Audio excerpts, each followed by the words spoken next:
श्री चंद्रशेखर आजाद। धन्यवाद सभापति जी। आज हम संविधान की गौरवशाली यात्रा पे जो 75 साल की बात कर रहे हैं, ये क्या काम है? माइक। धन्यवाद सभापति जी। आगे सर, आगे। आज हम संविधान की गौरवशाली यात्रा पे बात करने के लिए चर्चा कर रहे हैं। कल से ये चर्चा चल रही है सर। मैंने बहुत सारे दोनों पक्ष के और जितने भी हमारे मेंबर हैं सुना सर, उनको बड़े बड़े नेता हैं सर। इसके भाग 1 में लिखा हुआ है India that is Bharat, Hindustan नहीं लिखा हुआ है सर। लेकिन सारे नेता संविधान पे चर्चा कर रहे हैं, लेकिन हिंदुस्तान ही कहेंगे, भारत कहने की हिम्मत नहीं जुटा पा रहे हैं। ये बड़ा सवाल है सर कि क्या संविधान के हिसाब से बात रखी जा रही है।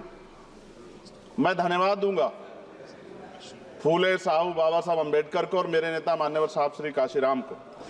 25 नवंबर 1949 को संविधान को सौंपते हुए डॉक्टर बाबा साहब अम्बेडकर ने कहा था कि 26 जनवरी 1950 को हम विरोधाभास भरे जीवन में प्रवेश करने जा रहे हैं। राजनीतिक जीवन में तो हमारे पास समानता होगी, लेकिन सामाजिक और आर्थिक जीवन में असमानता होगी।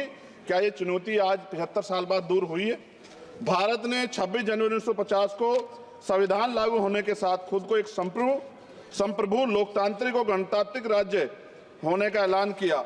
लेकिन सर उस समय संविधान की स्थिति ये थी कि जैसे गांव का कोई आदमी, मैं 50 की बात कर रहा हूं, वो 50 साल पहले शहर में आ जाता और बड़े लोगों की महफिल में चला जाता, उस जहां वो खाना खा रहे हो, और वो टेबल पे नैपकिन को खा के जो है ये कहता कि ये तो फीका, क्योंकि वो जानता ही नहीं था, वो समझता नहीं था संविधान को, संविधान है क्या। संविधान उसके लिए महज दस्तावेज था।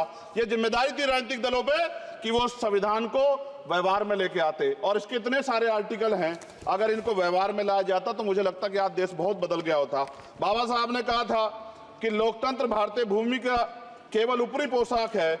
उनके अनुसार यहाँ की संस्कृति अनिवार्य तौर पर लोकतांत्रिक है। भारत जैसे गरीब और गैर बराबरी वाले देश में संविधान के जरिए छुआछूत खत्म करना, वंचितों के लिए सकारात्मक उपाय करना, सभी वयस्कों के लिए मतदान का अधिकार देना और सबके लिए सम्मान अधिकार तय करना, ये बहुत बड़ी उपलब्धि थी सर।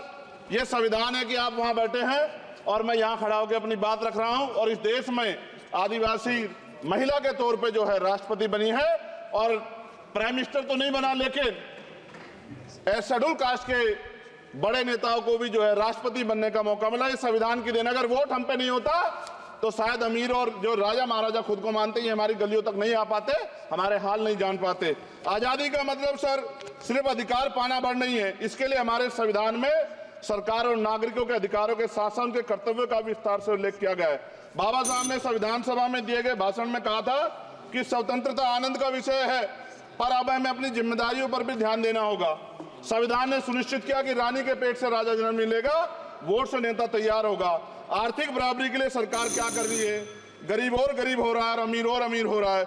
सुबह उठते कहीं बम की धमकी मिलती, कहीं दंगे की। ये अमृत काल है सर, यह धमकी काल है। कितना बढ़ रहा है आर्टिकल 15 सर। भारत में आज भी घोड़ी चढ़ने बैठने होती है। प्लीज सर, क्या दलितों को यहाँ भी बोलने का सर, अगर सबको 4 मिनट दे दो, मुझे दे दो। ये भेदभाव नहीं चलेगा दलितों के साथ। Time is 4 minute, don't waste. भाई सर, आप क्या करो अगर सबको 4 मिनट दिए तो? आप मना करो, मैं बंद कर देता हूँ उसको। क्या दलितों को सबसे आखिरी में नंबर मिलेगा और बोलने का मौका मिलेगा? क्या मजाक कर रहे हैं सर आप? नो, ये all independent people are having only 4 minutes. You take. Sir, independent में अपनी पार्टी का मेंबर हूँ सर, और जीत के आया हूँ सर, किसी की दया में नहीं आया। Take 1 minute and finish. Sir, कल भी बोले एक दलीय पार्टी के लोग, आप मौका दो सर। मूछे रखने पर हत्या होती है, महिलाओं पे, छोटे मासूम बच्चों पर रेप हिंसा होती है। एनसीआरबी का डाटा देकर डर लगेगा। यही 1 किलोमीटर में संविधान को जला गया, और महाराष्ट्र के परभनी में अभी भी संविधान को नष्ट किया गया, उसकी कॉपी को। आर्टिकल 25-26 में संविधान में सभी को धार्मिक आजादी। कहाँ है दलितों की, मुसलमानों की, जैनों की, बौद्धों की, ईसाइयों की? छत्तीसगढ़ में सतनामी समाज को संविधान की अपनी धार्मिक आजादी के आधार पर जो है उनको अपमानित करके जेल में बंद कर दिया। संभल, अजमेर, अयोध्या सब इसका उदाहरण है। ये सरकार आलोचना डरती है। कितने लोग जेल में बंद है? मिरान हैदर, खालिद सैफी, उमर खालिद खान, सिफा खान, गुलफ्ता फातिमा और आजम खान साहब राजनीतिक विरोध में बंद है। सरकार यहाँ बैठी है, सरकार सामाजिक न्याय की बात करती है। बताएं कितने दलित मुख्यमंत्री बना रखे हैं आपने? 13 ज्यादा सरकार स्टेट में सरकार है। कितनी महिला मुख्यमंत्री है? आपकी सरकार ने सुप्रीम कोर्ट के आदेश के बाद रिजर्वेशन प्रमोशन में जारी नहीं किया, और ओबीसी को पॉलिटिकल रिजर्वेशन आप देंगे नहीं देंगे, आप बताने का काम करें। मैं 75 साल की गौरव यात्रा में हम एक सभ्य समाज नहीं बना पाए, इसलिए जाति आधार पर SC ST OBC के बच्चों को प्राइमरी स्कूल से लेकर उच्च संस्थानों में भेदभाव किया जाता है।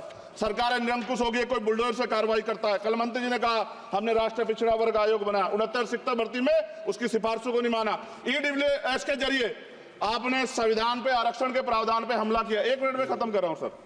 संविधान सर, न्यायपालिका में आर्टिकल 124 ये कहता है सर, ये अधिकार जो है, Sundar sir ji please conclude sir 1 minute में प्लीज संविधान में न्यायाधीशों की नियुक्ति का अधिकार राष्ट्रपति के द्वारा होना चाहिए, अभी तक नहीं हो रही है।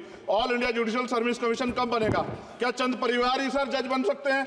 और आज हम सर, मैं सरकार से सवाल पूछना चाहता हूं सर, सेवाओं में SC ST OBC वर्ग का कितना प्रतिनिधित्व है? भारत सरकार के मंत्रालयों के अधीन PSU में, बैंकों, बीमा कंपनियों में और स्वच्छता संस्थानों में आउटसोर्स तथा कॉन्ट्रैक्ट पर वर्तमान कार्यरत कर्मचारी कुल कितनी संख्या है? आउटसोर्स और कॉन्ट्रैक्ट में कार्यबल SC ST OBC कितना प्रतिशत है? निजी क्षेत्रों में कार्यरत कर्मचारी, उनके SC ST OBC की वर्ग लाभ। सर खत्म कर, लास्ट पॉइंट सर। सर मैं फिर स्पष्ट तौर पर कह रहा हूं सर, यहां बैठे SC और OBC के मेंबर से कह रहा हूं सर, उनको सामाजिक जिम्मेदारी का ध्यान भी रखना चाहिए। पार्टी के प्रति वफादारी के साथ साथ अपने वर्गों के प्रति ईमानदारी भी रखनी चाहिए। ईमानदारी नहीं होगी तो इन वर्गों का भला नहीं हो सकता, और हमें बहुत सरकारों से उम्मीद नहीं है। बहुत बहुत धन्यवाद सर। Thank you. बहुत बहुत धन्यवाद सर। आज संविधान की ऊपर चर्चा करने के लिए आपने